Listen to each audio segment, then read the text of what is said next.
natáčam. Natáčať, keď to dokončím, už Budeme sa vidieť počas. sa mi to do toho nepokazí. Alebo to zase necháš o pár rokov. To ne, ale pozri sa, vidíš? Toto je najväčší problém. Kamenný úraz. Čo? Táto pupina. Tak na čo si to začal tam robiť? No, čo som to mal robiť sem?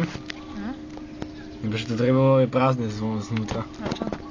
No to znamená, že keď potom budem búchať, tak je možné, že to ešte praskne. Chceš sa vyjadriť k svojej práci? Áno. Nebude som žiadny rezbár, dúfam, že sa dostane na lepšiu školu, jak na Malagu rezbársku. A natáčam a... To ne. Absolútne... To je skryté titulky. Amatér. To je skrytý titulky. To je všetko. Ďakujeme za rozhovor.